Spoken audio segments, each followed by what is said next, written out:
अस्सलाम वालेकुम Nadreen, Mehran TV सां गॾु मां आहियां सैयद शमीला शिराज़ी। हिन बुलेटिन में असां सां साथ ॾींदी सायरा सुमरो। सभ खां पहिरियां हिकु नज़र हेडलाइन ते। पाकिस्तान ऐं अफगानिस्तान में ॻाल्हियुनि जो टियों दौर शुरू। पाकिस्तान जो ब्यूरोक्रेसी, अस्करी ऐं इंटेलिजेंस नुमाइंदनि ते ॿधल वफ़द शरीक। ॻाल्हियुनि जे टिएं दौर में जंगबंदी जे तरीक़ेकार खे हतमी शक्ल ॾियण जो इम्कान। बरतानवी ख़ाबरू इदारे मुताबिक़ ॻाल्हियुनि में तालिबान हुकूमत जो इंटेलिजेंस चीफ अब्दुल हक वासिक, नायब घरू वज़ीर रहमतुल्लाह नजीब, दुआ में तालिबान हुकूमत जो सफ़ीर सोहेल शाहीन खां सवाइ अनस हक़ानी, अब्दुल कहार बल्खी ऐं ॿिया शामिल। दिफ़ा वारे वफ़ाक़ी वज़ीर ख्वाजा आसिफ चयो आहे त असांजो मुतालबो आहे त अफ़गान सरज़मीन मां पाकिस्तान ते हमला बंदि कया वञनि। उमीद आहे त ख़िते में अमन जे क़याम लाइ अफ़गान तालिबान दानिशमंदी सां कमु वठंदा।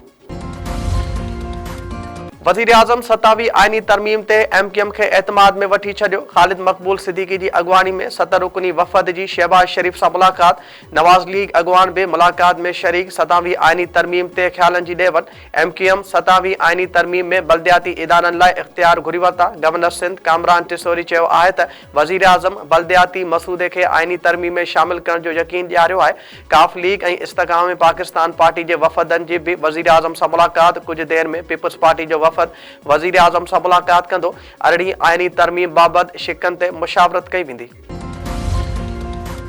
कानून ऐं इंसाफ़ वारे मुमलिकती वज़ीर बैरिस्टर अकील मलिक चयो आहे त सिर्फ़ वफ़ाक़ ख़र्च बर्दाश्त करे ऐं सूबनि जो एहतसाब न थिए, उहो ॾिसण जी ज़रूरत आहे।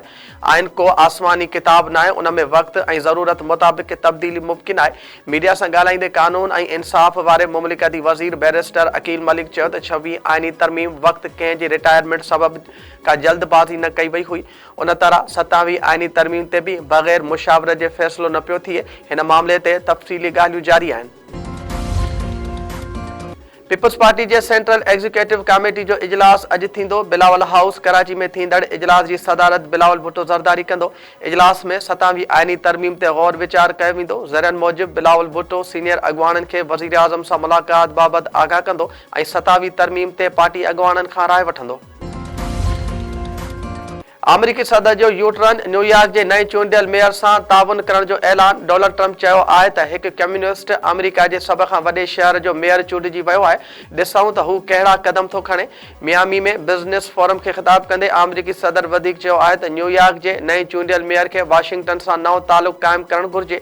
ज़ोरान ममदानी ताउन न कंदो त हिन खे वॾो नुक़सानु बर्दाश्त करणो पवंदो। ममदानी सां ॻाल्हि ॿोल लाइ तयारु आहियां। वॾे वज़ीर सैयद मुराद अली शाह चयो आहे त NFC अवार्ड वापसि थियण न ॾींदासीं। न वरी अरिड़हीं आइनी तरमीम ते को समझौतो कयो वेंदो। आलमी ऐं क़ौमी इदारनि जे ताउन सां असां मुतासिरनि लाइ 20 लख घर ठाहे रहिया आहियूं। उहे इदारनि असांखे बोर्ड में तबाह थियल स्कूलनि जी बहाली में मदद कंदा। सरदार शाह खे हमेशह चवंदो आहियां, पैसनि जी परवाह न कर। कराची में शागिर्दनि जी हाज़िरी खे मॉनिटर करण लाइ डिजिटल निज़ाम सिलेक्ट जी इफ़्तिताह तक़रीब खे ख़िताब कंदे वॾे वज़ीर सैयद मुराद अली शाह वधीक चयो आहे त हिन मनसूबे खे स्कूलनि खां पोइ कॉलेजनि में बि लागू कयो वेंदो। असांखे ॼाण हुजणु घुर्जे त ॿार केॾांहुं था वञनि। ॿारनि जी मॉनिटरिंग जो निज़ाम हर स्कूल में हुजणु घुर्जे। सिंध हुकूमत पारां कराची शहर जे सिक्योरिटी खे वधीक बहितर बणाइण लाइ अहम फ़ैसिलो। सूबाई हुकूमत पीपल्स बस सर्विस ऐं EV टैक्सी सर्विस जे इंडोर ऐं आउटडोर कैमरान खे सेफ सिटी नेटवर्क सां गढण जो फ़ैसिलो करे वरितो।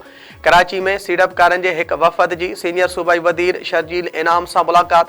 सीनियर सूबाई वज़ीर शर्जील इनाम मेमण चयो आहे त फ़ैसिले जो मक़सदु अवामी ट्रांसपोर्ट जे निज़ाम खे बहितर बणाइण ऐं शहरनि इलाइक़नि में सिक्योरिटी खे जदीद बणाइण आहे।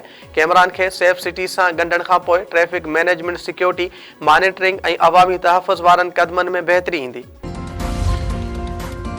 राउती जे कचे में शर सीलरा तकरार ॿीहर भड़की उथियो। 6 ॼणा क़तल। 100 खां वधीक हथियारबंदनि जो ॻोठ महबूब सीलरो ते हमलो। हथियारनि जा मुंहं खोले छॾिया। फायरिंग में हमीद सीलरो, सोबो सीलरो, इब्राहिम सीलरो, अली गौर दोंदरो ऐं अयाज़ दोंदरो मौक़े ते मारिजी विया। 7 ॼणा सख़्त मरणी। हाजी हनीफ़ सीलरो रहीम यार ख़ान जी इस्पताल में ज़ख़्मनि जी सट न संदे फ़ौत। वाक़े बाद इलाइक़े में सख़्त छिकदाण वारी सूरतहाल। वधीक रतो छाण जो ख़तरो। ॻोठाणनि जो चवणु आहे त शर बिरादरी जे हथियारबंदनि हमलो करे 6 ॼणनि खे क़तल कयो आहे। हैदराबाद में डेंगी वायरस वधीक हिकु हयाती खसे वरिती। फ़ौतियुनि जो अंग 35 थी वियो। शहर जे जमाल शाह वारे इलाइक़े में 7 वरनि जी ॿारड़ी आयत फातिमा सिविल इस्पताल में इलाज दौरान दम ॾिनो। हलंदड़ महीने डेंगी वायरस विघे 35 ॼणा फ़ौत थी चुका। केतिरा ई मर्ज़ में मुब्तला। भान सईदाबाद वेझो मलाह धुरनि में पुराणे तकरार तां झेड़ो हिकु ॼणो क़तल। मंछर ढंढ भरिसां ॻोठ मलूक मलाह जे धुरनि में झेड़ो थी पियो। फायरिंग में दीन मोहम्मद मलाह मारिजी वियो। पुलिस जो चवणु आहे त वाक़ियो धुरनि में पुराणे तकरार तां पेश आयो। जवाबदारनि खे जल्द गिरफ़्तार कयो वेंदो।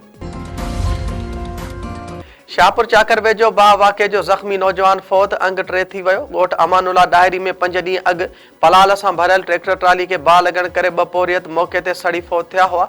ज़ख़्मी नौजवान रेहान डायरी कराची जी अस्पताल में इलाज दौरान ज़ख़्मनि जी सट न सहंदे दम ॾेई छॾियो।